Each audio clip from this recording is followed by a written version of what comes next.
भारतीयों के लिए हमेशा से खास रहा है। खुशी के मौके से लेकर किसी भी मुश्किल समय में सोने को सबसे भरोसेमंद साथी माना जाता रहा है। यही वजह है कि हमेशा हमने अपनी दादी नानी से कहते सुना है कि सोना आपके मुश्किल समय में काम आएगा। यही वजह है कि किसी भी अचानक आई पैसों की परेशानी में हमेशा सोने को ही याद किया जाता है। एक ताजा रिपोर्ट के मुताबिक भी अब भारत में गोल्ड लोन केवल मजबूरी का सौदा नहीं रहा, बल्कि ये देश का सबसे भरोसेमंद इमरजेंसी फंड बन चुका है। पिछले एक साल में गोल्ड लोन लेने वालों की संख्या में भी भारी उछाल देखने को मिला है। आखिर क्या वजह है कि लोग पर्सनल लोन छोड़कर सोने को गिरवी रखना पसंद कर रहे हैं? क्या गोल्ड लोन लेना वाकई एक समझदारी भरा फैसला है या इसके पीछे कोई बड़ा आर्थिक खतरा छुपा हो सकता है? चलिए जानते हैं कि कैसे देश में लोन लेने के ट्रेंड में बदलाव देखने को मिल रहा है और लोग क्यों पर्सनल लोन की जगह गोल्ड लोन पर शिफ्ट होते जा रहे हैं। नमस्कार, मेरा नाम है गुंजन मित्तल और आप देख रहे हैं मनी 9।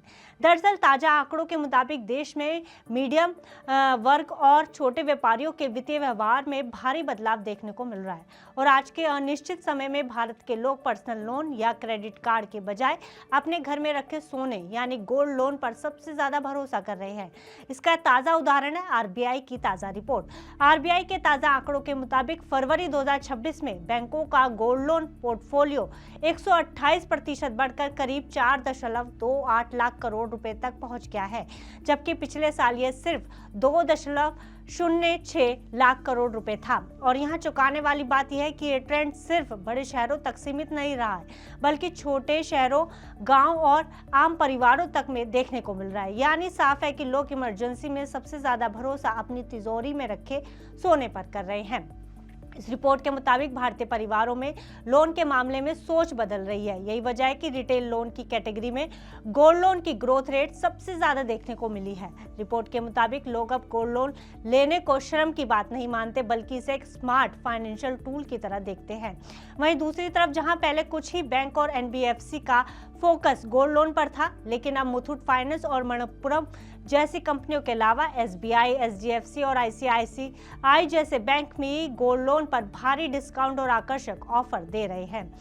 अब यहाँ बड़ा सवाल यह है कि आखिर गोल्ड लोन क्यों बन रहा है लोगों की पहली पसंद। दरअसल इसके पीछे 4 बड़े कारण बताए गए हैं जो इस रिपोर्ट में सामने आए हैं। पहला है मिनटों में पैसा, क्योंकि जहां पर्सनल लोन के लिए कागजी कार्रवाई और हफ्तों का इंतजार करना पड़ता है, वहीं गोल्ड लोन में आप गहने लेकर जाते हैं और 30 मिनट में पैसा आपके हाथ में होता है। दूसरा है क्रेडिट स्कोर का झंझट खत्म। अगर आपका सिबिल स्कोर खराब भी है तो भी बैंक आपको गोल्ड लोन देने से मना नहीं कर सकते, क्योंकि उनके पास आपका सोना गारंटी के तौर पर है। वहीं पर्सनल या अन्य लोन्स के लिए आपका सिबिल चेक किया जाएगा। सिबिल कम होने पर लोन रिक्वेस्ट या रिजेक्ट भी हो सकती है या फिर आपको ज्यादा ब्याज चुकाना पड़ सकता है। और तीसरा है सस्ता ब्याज, चूंकि क्रेडिट कार्ड पर ब्याज 36 से 42% तक होता है, वहीं पर्सनल लोन भी महंगा पड़ता है। ऐसे में गोल्ड लोन आपको 8% से लेकर 12% की दर पर मिल सकता है। चौथा बड़ा कारण है फ्लेक्सिबल रीपेमेंट। गोल्ड लोन मामले में कई कंपनियां आपको हर महीने केवल ब्याज चुकाने की सुविधा देती हैं और प्रिंसिपल अमाउंट को आप अंत में एक साथ देकर अपना गोल्ड छुड़वा सकते हैं। अब आंकड़ों पर नजर डालें तो भारत का ऑर्गेनाइज्ड गोल्ड लोन मार्केट 2026 तक 10 लाख करोड़ को पार करने का अनुमान है और जैसे जैसे सोने के दाम बढ़ रहे हैं, लोगों को उतने ही सोने पर अब ज्यादा लोन यानी एलटीवी, लोन टू वैल्यू मिल रहा है। वहीं इस रिपोर्ट के अनुसार छोटे शहरों के व्यापारियों ने अपना बिजनेस बढ़ाने के लिए भी गोल्ड लोन का सबसे ज्यादा इस्तेमाल किया है। लेकिन गोल्ड लोन लेना जितना सुविधाजनक है, उतना ही गोल्ड लोन लेने में कुछ चुनौतियां भी शामिल हैं जिनको आपको जानना जरूरी है। पहला है एलटीवी यानी लोन टू वैल्यू। आरबीआई के नियम के अनुसार बैंक आपके सोने की कुल कीमत का अधिकतम 75% ही लोन दे सकते हैं। यानी अगर आपके सोने की वैल्यू 1 लाख रुपए है तो आपको 75,000 रुपए का ही लोन मिल सकता है। अगर सोने की कीमतें अचानक गिरती हैं और आपके गोल्ड की वैल्यू घटती है तो बैंक आपसे अतिरिक्त पैसा मांग सकता है। दूसरा है नीलामी का खतरा। अगर आप समय पर ब्याज नहीं चुकाते तो बैंक को अधिकार है कि वो आपके गहने नीलाम कर दे और अपनी कीमत को वसूल ले। याद रखें, ये गहने आपकी पारिवारिक विरासत हो सकते हैं, इसलिए ब्याज समय पर चुकाकर इनको सुरक्षित रखना आपकी जिम्मेदारी बनती है। और तीसरा है हिडन चार्जेस। गोल्ड लोन लेते समय प्रोसेसिंग फीस और वैल्यूएशन चार्ज को हमेशा पहले चेक करें। साथ ही अपने गिरवी रखे सोने की पूरी लिस्ट और हो सके तो फोटो अपने पास रखें, ताकि जब वापसी हो तो आप उसको मिलान करने में आपको आसानी हो। वहीं एक्सपर्ट्स की माने तो अगर आपको थोड़े समय यानी कि 6 महीने से 1 साल के लिए पैसों की ज़रूरत है तो गोल्ड लोन लेना बेहतर है।